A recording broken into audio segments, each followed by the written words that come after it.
அவங்க தாய் மாமாவே கட்டியிருக்காங்க சார். நான் வெளியிலேருந்து கல்யாணம் பண்ணிட்டு வந்திருக்கேன். இப்போ அவங்க பெரிய மருமகள் இருக்கிறதுனால உங்களுக்கு என்ன ரூல் போடுறாங்க? நீ இதெல்லாம் எனக்கு செய்யக்கூடாது. ரூல் போடுறாங்க சார். இன்னைக்கு கொண்டு சார் சாப்பாடே போய் செஞ்சேன்னா கிச்சனுக்குள்ள விட மாட்டாங்க. நான் செஞ்சுக்கிறேன் நீ போ அப்படிம்பாங்க. எனக்கு பிடிச்ச சாப்பாடு சமைச்சாலுமே இது வேண்டாம் நீ போ அப்படிங்கிற மாதிரி சொல்லிடுவாங்க. நான் வெளியில வந்துருவேன். சரி, ஓகே, நம்மள சமைக்க சொல்ல வேண்டிய ஜாலியா இருக்கணும் வீட்ல. கடையில வாங்கி சாப்பிட்டா அதுக்கு திட்டுவாங்க சார். ஹோட்டல்ல வாங்கிட்டு வந்து சரிம்மா, உங்களுக்கு உட்கார வச்சு சாப்பாடு போடணும்னு நினைக்கிறாங்க, சந்தோஷமா இருக்க வேண்டியதானே? இல்ல சார், கடையில வாங்கி சாப்பிட்டாலும் அப்ப எனக்கு பிடிக்கும்ல சார். சார் இவங்க கடையில் வாங்கி சாப்பிட்றத வீட்டுக்கெல்லாம் வாங்கிட்டு வந்தால் பரவாயில்லைங்க சார். பிரியாணி தனியாக கட்டிட்டு வந்து சாப்பிட்றது. நாங்கள் ஒரு கூட்டு குடும்பம். நாங்கள் ஒரு கிட்டத்தட்ட வீட்டில் 6-7 பேர் இருக்கோம். இவங்க மட்டும் தனியாக வாங்கிட்டு வந்து சாப்பிட்டுக்கிறது. எங்க வச்சு சாப்பிடுவாங்க? வீட்டில் தான் சார் கொண்டு வந்து சாப்பிடுவாங்க. பெட்ரூமுக்கு எடுத்துகிட்டு போயிடுவாங்க.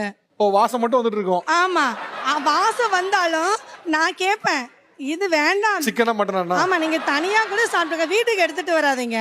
கூட்டு குடும்பம்ங்கறாங்க, 2 பிரியாணி வாங்கி சாப்பிடுறது நியாயமா இல்ல சார்? இல்ல சார், அவங்க களி எனக்கு பிடிக்காதுல்ல சார். எனக்கு பிடிச்சது தானே நான் சமைக்கணும். என்ன சமைக்கவே விட மாட்டாங்க. எல்லாத்தையும் சேர்த்து வாங்கிட வேண்டியதானே? அவங்க சாப்பிட மாட்டாங்க சார். இப்போ அவங்க உங்களுக்கு வாங்கி தர மாட்டேன்னா சொல்லணும். அவங்க வாங்கிட்டு வராங்க, உங்களுக்கு பிடிக்கல, அவங்க தனியா சாப்பிடுறாங்க.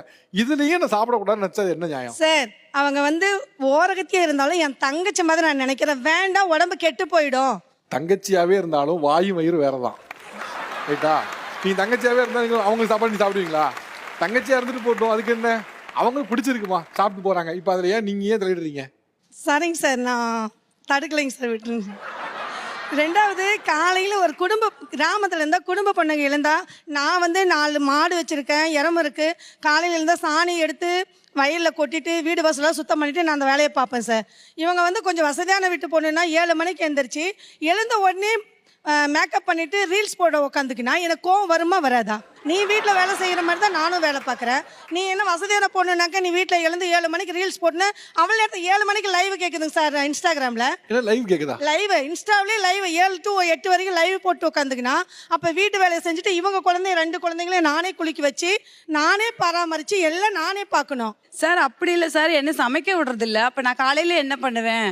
ஏன் அவங்களை சமைக்க விடுறது இல்லை? சார் சமைக்க விடலன்னா ஒரு நாள் சாதம் வடிக்க சொல்லிவிட்டா கொலன்னு கஞ்சி மாதிரி வடித்து வச்சிடுறது. குழம்பு செய்ய சொல்லிவிட்டா மிளகாத்தூளை தூக்கில போட்டு விட்டுறது. வேணும்னு இப்படி பண்ணதான் சமைக்க சொல்லி விட மாட்டாங்கன்னு சொல்லிட்டு வச்சிடறது. அடுத்த நாள் மாமியாவுக்கு டிசென்ட்ரி ஆகி போச்சு. வேண்டாம்மா நீயே சமைய அப்படின்னு சொல்றாங்க. நான் வடிச்சு கஞ்சி கீழே அப்படியே ஃபுல்லா இது வலியுது சார். எனக்கு தெரிஞ்சாதான் தான் செய்ய முடியும். தெரியாத வேலை கொடுக்கும்போது நான் எப்படி ரீல்ஸ் போட மட்டும் தெரியுதா?